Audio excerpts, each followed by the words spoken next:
1, 2, 3, 4, 5, 6, 7, 1.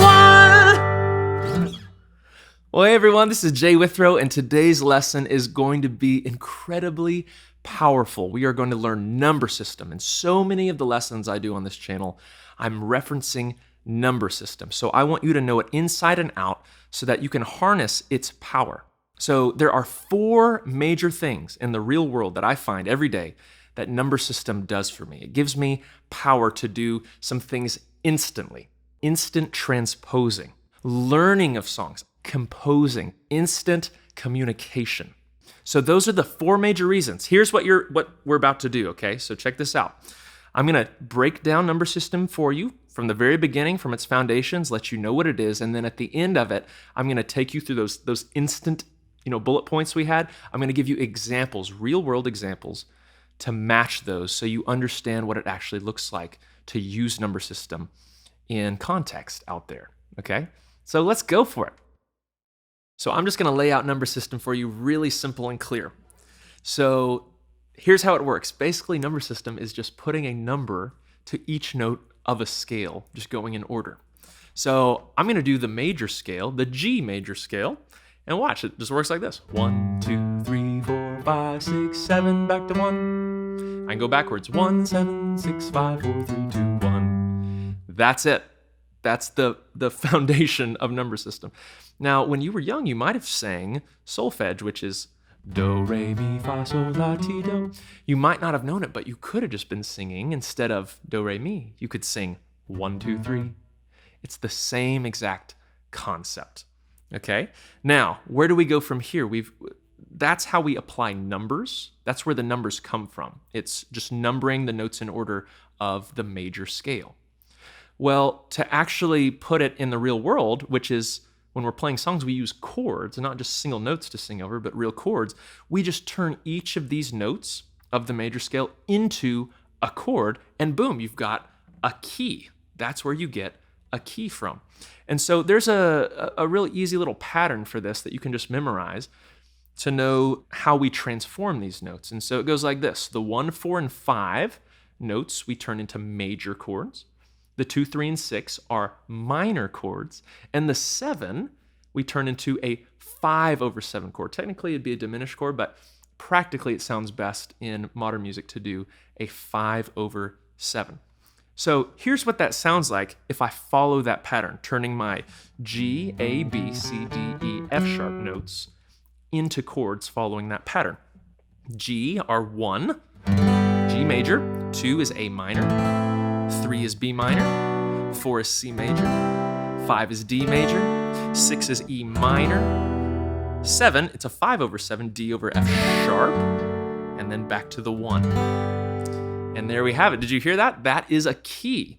5, 6, 7, back to 1. And there it is. That's the basis for almost every song you've ever heard. Every song is like in a key, and a key is made up of 7 chords. And then when you're songwriting, you just pick from those chords, and there you have it. That's where you get songs from. And, even most songs don't even use all 7. They might have only used 5 of those chords or even 4 of those chords. And yeah, just knowing that, understanding that that's where a key comes from, that's why songs sound good. They're using chords that work together based off of a scale. It demystifies this whole process of songwriting, of learning songs, of looking at a chord chart. When you know what the key is and you understand that there's 7 chords that make that up, it demystifies. I mean, you can wrap your mind around it super easy to allow you to, even in just one pass of hearing a song, learn it because you understand the key so well. You understand the relationships of all the chords to one another. I also want to say one thing. The 1 chord, the note that you start on, that's the most important. There's a special word for it. It's called the tonic. You'll hear that word thrown around in music circles. The tonic is just the starting note of your scale. It's how we understand the relationships that all the other chords have to one another. It's all based off of that starting note. We have to have that starting note. That's what the key of the song is in. Okay? So if I change the key, like to the key of C, then that means C is my tonic. That's the starting note, and all the rest of the chords will relate to each other based on that one. So like in the key of C, C is the easiest one because there's no sharps or flats. It just goes C, D, E, F, G, A, B, back to C. If I follow my pattern that I just laid out and turn those notes into chords, check it out. C major, D minor, E minor, F major, G, A minor, G over B, back to C. There it is. And all those relationships, like if I play the one chord, da, and then da, which is the 4. See how I could sing the note even before I played the chord? Da, the 5 is da, it's the next note up in the scale. The 6 is the next one, A minor. Then 5 over 7, back to the 1. See how I can hear that in my mind as you learn these keys and the relationships between 1, 2, 3, 4, 5, 6, 7. You can train your ear in such a way you can hear it in your mind. You can already know what number the chord is as you hear it, even before you've played it. Or like when I look at a chord chart, I can tell what number it is, even if it's written out in letters. And man, it just gives you so much power. I mean, you're going to be playing, songs in the key of G and C, thousands of times for the rest of your life. So since you're doing it so much, you can learn it just like you know your numbers, 1 through 7. You can learn these chords in order in their relationships to one another just as simply. So I hope you can start to see how powerful this is. I'm going to actually show you in real terms how these play out, with those instant things that we talked about earlier. Let's do it. So the first major way to see number system applied to things is through transposing, instant transposing, right? So with number system, there are 2 major ways that this comes into play. One is when you're actually wanting to change the key, right? You're in the key of G, and then a new singer comes in and they want to do in the key of C, right? So that's the first major way. The second major way is when we use a capo, okay? And we're not actually changing the key. We just want to play the same chords on a different place on the neck using a capo. So that's the second way. But let's go back to that first way of an actual changing of the key. So for instance, I'm in the key of G, right? Like we did earlier in the lesson. So I'm going to play 1, 4, 5, 6.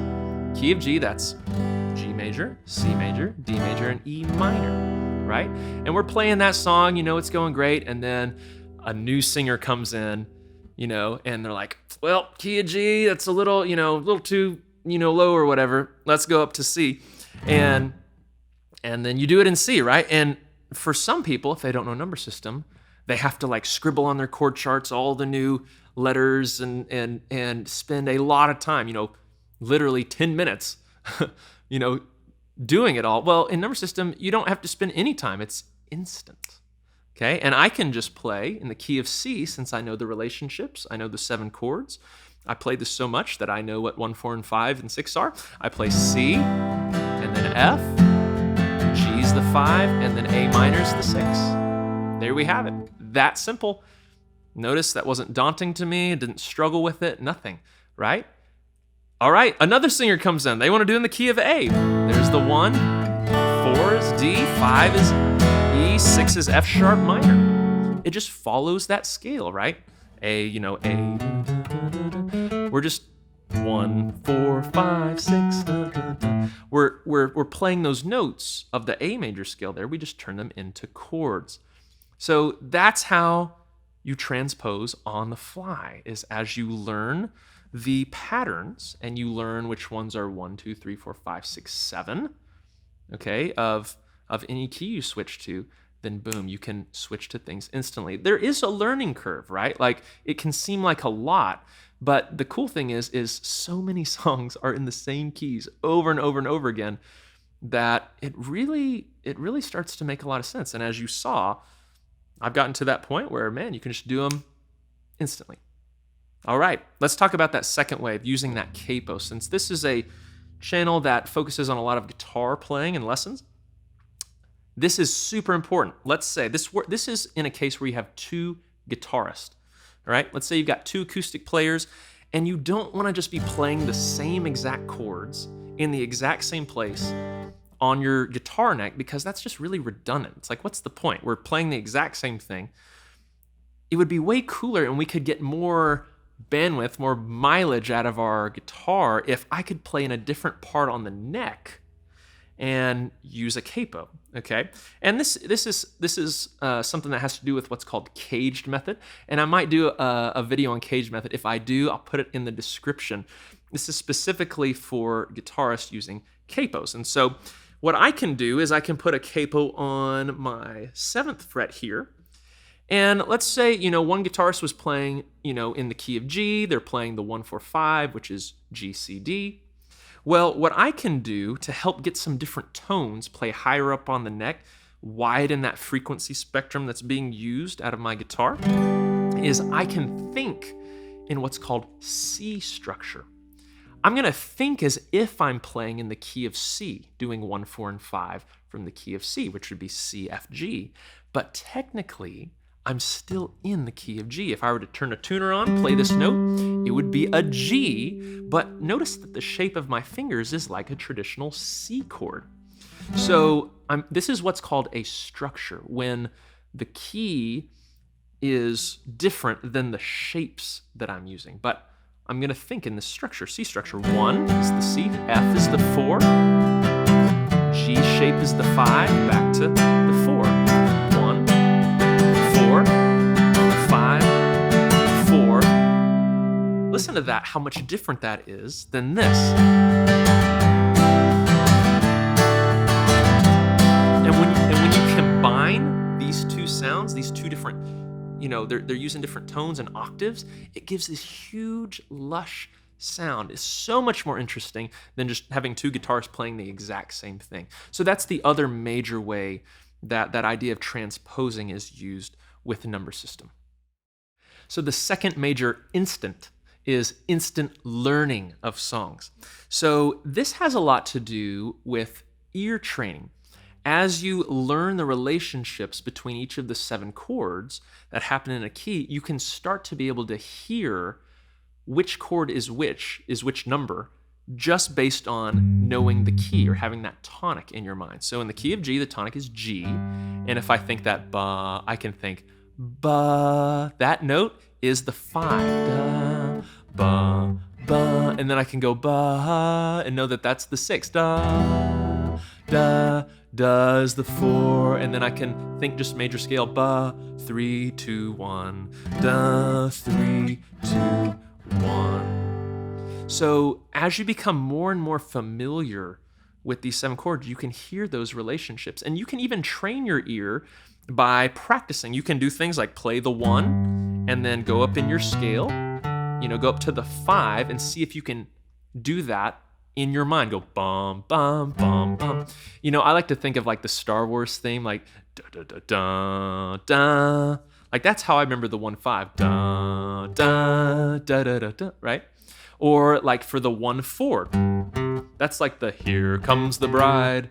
Da. So I have those little mental triggers sometimes to help me hear the intervals, to train my ear so that I don't have to have the chords written out. I can just listen to a part and know which chord they're switching to.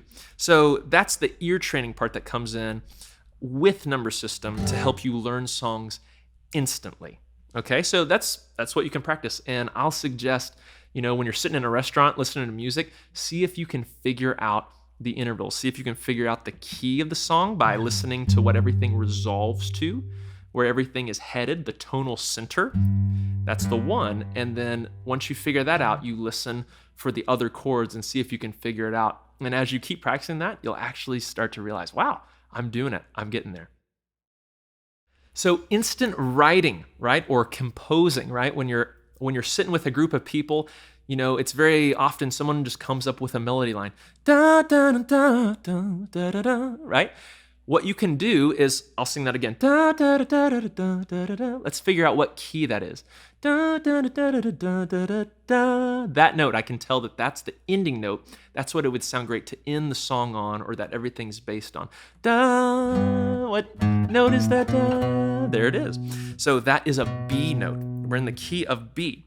Well, for me on a guitar, what I would do is I would put a capo on, the second fret, and then I could play in A structure, like we talked about, right? You can think in a different structure, it's like I'm thinking in the key of A, but it's technically B.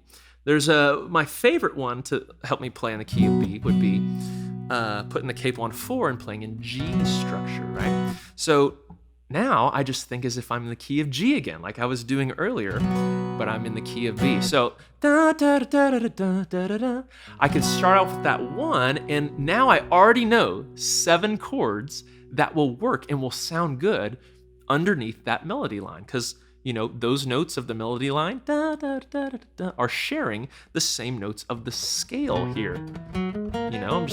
I've just created a melody line that uses combinations of those notes. So da da da da da da da da da da da da da da. Look, I just played a 1, 2, 3, 4 chord progression. Da da da da da da da da da da.